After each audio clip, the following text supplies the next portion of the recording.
This is a picture of me in a boat rowing across the Atlantic. This was the 49th day. I spent nearly 50 days rowing across the Atlantic on my own. I was completely on my own for all that time. I didn't see another human being. I don't know how long anyone's ever spent on their own here, but it's probably not more than a day or two. 3 years before this, I didn't know how to row. I read a book about rowing the Atlantic, and I got the idea in my head, and I decided to do it. And I didn't think of all the negative things and the doubts and stuff that I had around it. I went towards my goal and I completed it just this year on the 1st of February. The little quote that goes with it is from a friend of mine called Margaret. 15 years ago, she said this to me. I'd just come out of rehab. I'd spent 6 weeks in there. I was in there for drug and alcohol addiction. I was also just out of the psychiatric unit. I tried to take my own life in a very botched overdose. I couldn't deal with the fact that I was gay. I had a lot of anger. My life was at a really, really bad place. I was 21 years old. I couldn't drive. I had no leave insert. I hadn't held down any sort of job. She said to me, at your weakest, you are strongest. It didn't actually make any sense to me at the time. It was a complete paradox.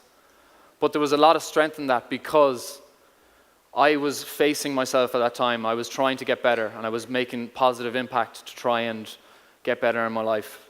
Not long after this, a very fortunate thing happened to me. I met a friend who was also fresh out of rehab, and he wanted to try surfing for the first time. I didn't know what, never been surfing before, had never really done anything over the last few years apart from use a lot of drugs.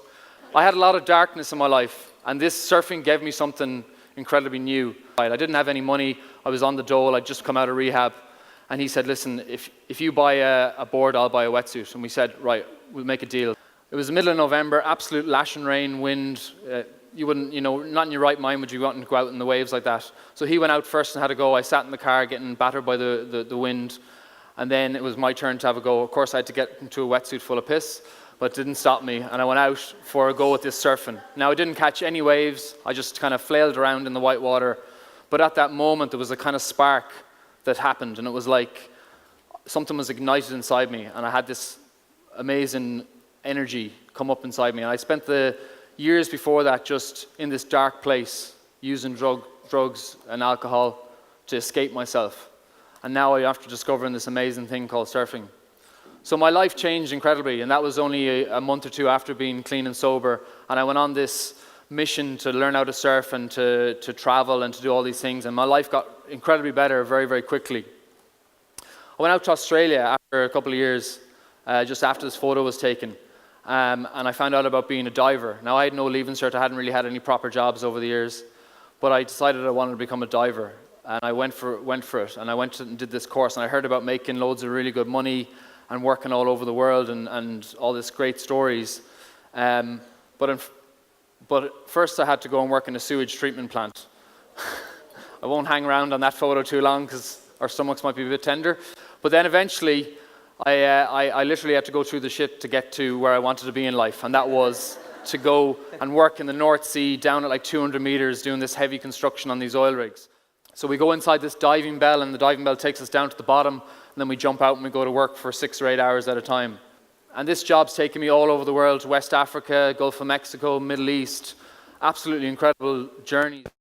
And all the while I'm pinching myself because I was this down and out drug addict these few years ago, and now I'm getting this incredible opportunity to travel and work all over the world.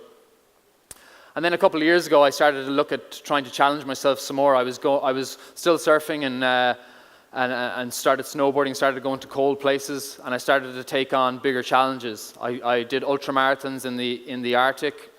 I crossed Siberia. I went to this lake called Lake Baikal and walked across it in the middle of winter on the frozen ice. All the while, I've had this mantra with me, and it was to stop listening to yourself and start talking to yourself.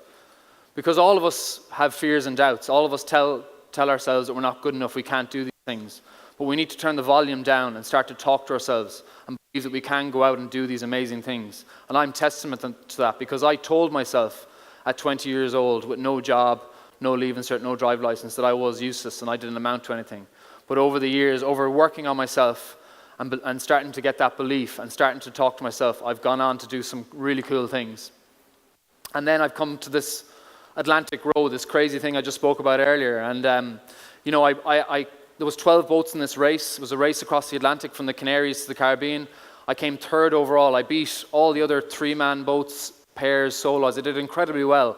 I broke an Irish record. It all came down to the small things that happened. I brought 750 baby wipes on board.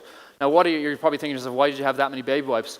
Well, I kind of wanted to make the journey as easy as possible, and I spoke to a lot of people who had rowed the Atlantic and rowed different oceans, and I said, what's the best bit of advice you can give me? And they said, you need to look after your contact points. So the oars, you're holding the oars all day, and you're sitting on your bum. And said, you need to look after them.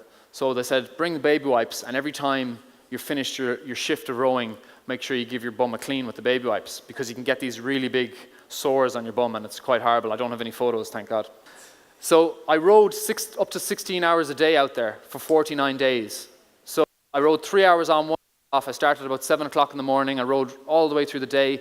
And then at night time, I slept probably 2-3 hours. I had about 3 hours sleep total every day. But after every shift, I came back in the cabin of my boat, and I would literally fall asleep, and I'd have to eat, and I'd have to do navigation stuff, and I'd have to contact the shore to make sure the weather's going to be good, all these different things. But I managed to still get my baby wipes out. You know, for me, it's not about the big record and beating all these other boats. For me, I was so proud of the fact that I didn't get a big salt sore on my bum over those 49 days. And I managed to uphold that little discipline every single day. No matter how tired I was, no matter what was going on, I said, right, I still have to do this, you know? So it's really about the things that you do when nobody's looking. Nobody saw this happen. This was me completely on my own, and I managed to uphold this. So whatever the things that you're doing in your life, they really matter. Those small things, they amount to your success. They amount to the bigger goals that you're looking at. So really focus on those small things and take pride in them. Take pride in wiping your bum with baby wipes if you're on a boat rowing across the Atlantic. So just to come back then, this is the photo at the end, lighting off the flare in my little Irish Conor McGregor shorts.